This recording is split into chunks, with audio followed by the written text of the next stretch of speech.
Hello comrades, boys and girls, and all my friends all around the world. And as you may have guessed by the title of this video and by this magnificent piece of engineering behind me, today is a rather unconventional type of video that we're going to shoot, namely the reviewing of this amazing piece of engineering, the Bugatti Chiron. And before we proceed, let me address two important points as a type of a disclaimer. First of all, this is not a vlog kind of thing.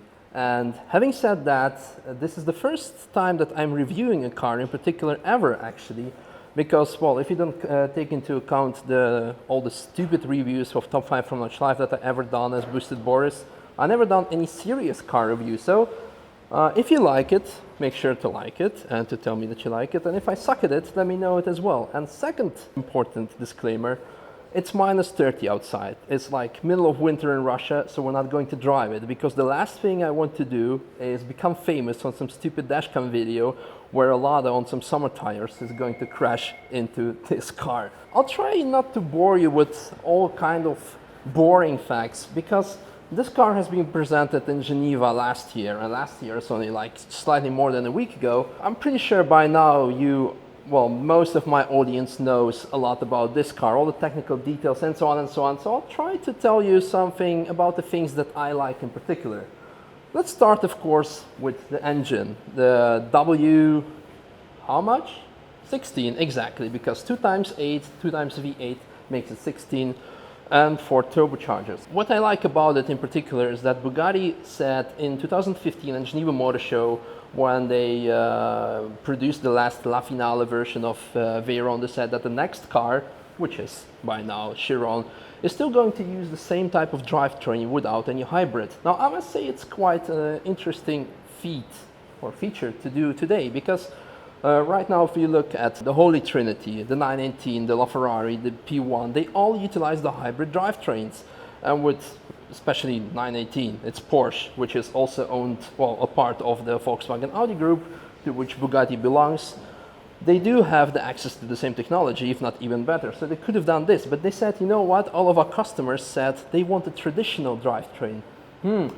I wonder what they mean by traditional, telling about the W16 engine with 1500 horsepower. Yeah, traditional. But yeah, although they say that the engine is the same as the Veyron, the only thing that is the same is the actual layout, which is the W16 like I mentioned earlier. However, by increasing the power output by 25%, and knowing, since I do some stuff with tuning industry and so on, when you increase the power output by 25%, you pretty much need to change everything to achieve the durability. So although the outline is still the same, it's basically a completely new engine, and the gearbox is also faster, so they've changed pretty much everything. Actually, one more thing I want to tell you. The name Chiron actually was first used in 1999 in the concept Bugatti Chiron 18.3, and 18 stood for the amount of cylinders, because instead of using W16, they used a W18, and that meant 3 inline-6 engines. That would have been interesting, because there are a lot of great cars made with this outline, cylinder outline, like for example the E46 BMW or the Nissan Skyline, the Toyota Supra. So 3 of those could have been quite interesting, but they didn't do it. And the final thing that I want to tell about this engine is the interesting turbo setup that they've incorporated in this engine, because although it has 4 turbos, only 2 work at the lower RPM, and all the 4 work at the high RPM, because those turbos are actually 69%, Boosted Boris would have made a funny joke about being 69, are actually 69% bigger than the Veyron, and that would create a bigger turbo lag. So yeah, to eliminate that, they changed this. Well, while we're still at the backside, let's check it out more. And what I like in particular is this, well, one piece of aluminum, which is, I think, 1.8 meters. And that's quite a feat. And I must say, when the Veyron was released, and up until even still now, I never liked the styling. I never liked the styling of initial Veyron, because it was like, nah. For me, I must say, it was like a fat cow. This is definitely not the case with this. And maybe the thing is that this car was designed by a Russian guy named Sasha Silipanov. And maybe because he's Russian, I like the Russian design. So also the more aggressive styling, and especially the rear. Okay, one more thing on the side are those wheels. And actually we can talk about the whole styling here. The wheels here Those in particular are baseline wheels. What does baseline wheels mean? Because you can actually order special caractère wheels which cost 50,000 euros extra per set. And if you want to paint them in additional color or have them diamond cut, it will, well, cost you additional 10,000, so 60,000 euros for the best options of wheels, which is quite crazy. So this is actually not the caractère, this is more the baseline wheels. I'll put the picture of a caractère wheel somewhere here, so you can check it. One of the most, actually the most expensive extra that you can order on this car is having the bodywork in full carbon fiber, and that would cost you 250,000 euros extra. Yeah, 250,000 euros. As a matter of fact, that's even more than twice as much than having a full carbon fiber bodywork for a Pagani, because I think it costs 115,000 euros. And you would think, isn't that much? But when a car costs 2.4 million euros in base, that's only 10% of extra price. And when you get, for example, a simple BMW or even like a Mercedes or whatever, and you take on all the option lists, it will increase the base price by more than 10%. And having said that, on average, the owner of a Bugatti has 42 other cars in the garage and like one airplane and so on. So 250,000 euros extra, that's nothing. So I think let's move on to the interior part. Ta-ta-ta-ta.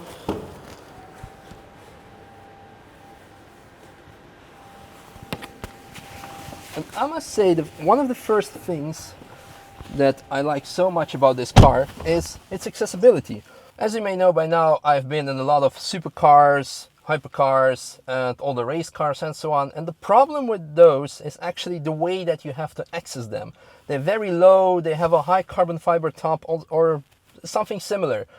With this, it's definitely not the case. As you may have seen, well, probably not because the way that I'm filming, the getting in is very easy. And when you pay for a car about between 2.5 and 3.5 million euros, that's definitely a nice feature. Another thing that I want to talk with you about is the design. Let's save this for the last, probably. Let's talk about those things. And actually, what you see is what you don't see, because the design is very minimalistic. And that was also the case with the Veyron, but now it's even more. For example, here you only have 4 buttons to regulate the climate control settings, and that's it. All the other information is displayed here. And I like it a lot because, like, even again, if you compare it with a Porsche, which is owned by Volkswagen Audi Group, you have this, in the 918, you have this crazy display with all the buttons.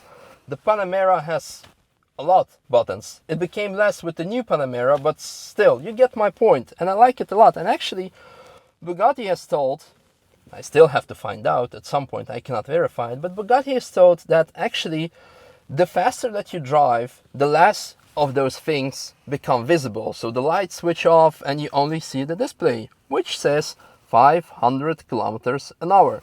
The thing is, Bugatti, this Chiron goes 380 kilometers top speed. But if you have this key, and if you plug it in here, it goes slightly faster, which is 420. And that is electronically limited, because the full top speed is actually, if you take off the limiter, it would go 463, according to Bugatti. And if you know that the fastest version of the Veyron goes 431-ish kilometers, you would ask, why 420?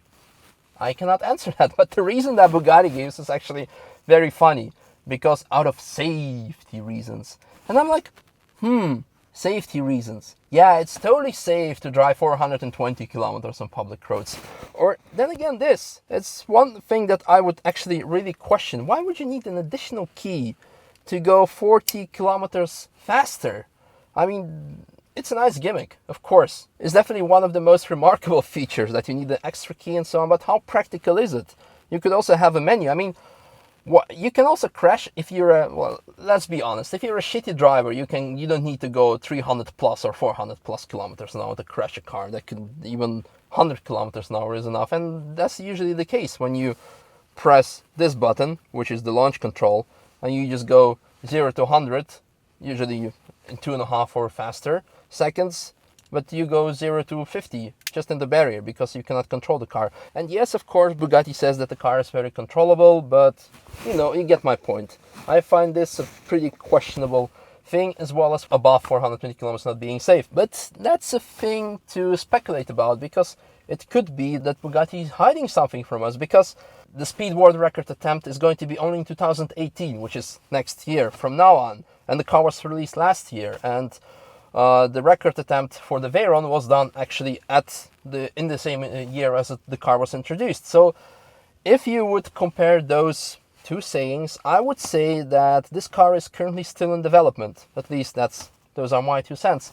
What else can I tell you about this car? For example, those handles, they remind me a lot to Porsche. They're similar to it. And the speakers, I must say something about the speakers for all the guys who love the audio, because the speakers, they have a 1-carat diamond membrane, and if you are not that into audio, the harder the membrane of the speaker is, the purer the sound is. So they say that is like the most pure sound that you can get, and I'm pretty sure that's the true. That should be the case when you pay so much. What else can I say?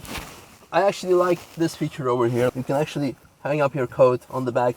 And actually, the first time that you can store airline-approved suitcase in the trunk, which is in the front of the car, obviously. And that's an interesting feature, pretty nice. I'm not sure how often you would use this car to go to the airport and park it on a long-term parking and fly away for a couple of weeks, and then that's it. But you get my point. That's quite a nice feat.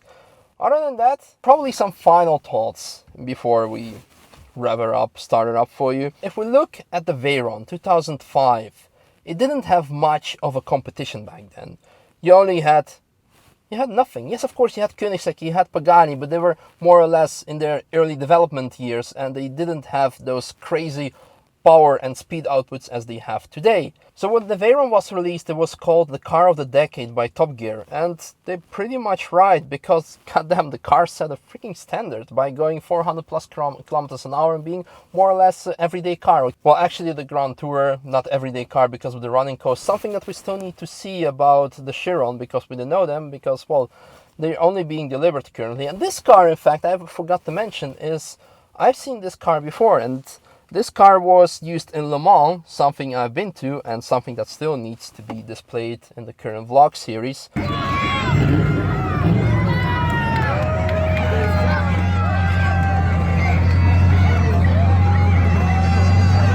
Another thing about customers, I'm currently in Moscow, and the fun fact is this car will never be registered in Moscow, because to have a car registered in Moscow, you need to have 2 additional crash tests.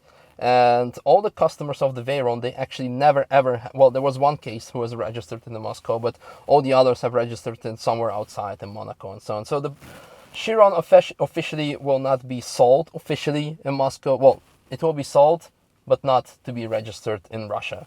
Just an interesting detail. Where was I? Yes, talking about Veyron. It was as a benchmark, but today Chiron has a lot of competition, starting with the Holy Trinity. Although they are like more, yes, they are hyper cars, but not in the same price range as Koenigsegg or Pagani. And having said that, Bugatti has a pretty tough job to do to kick competition's ass for the coming 10 years, because they said there's going to be 500 models of the Chiron going to be produced, and that's pretty much 10 years, because they produce on average 1 engine per week. 50 weeks a year times 10, that means 500 engines. So today it's a very remarkable car, but in the coming years they will need to come up with the updates, because the competition isn't standing still either. And I'm very excited to see what this car is going to perform, especially on the Nürburgring. But yeah, as we know by the Veyron, it's not meant to be driven crazy on the track, although Bugatti is saying that it could be the case.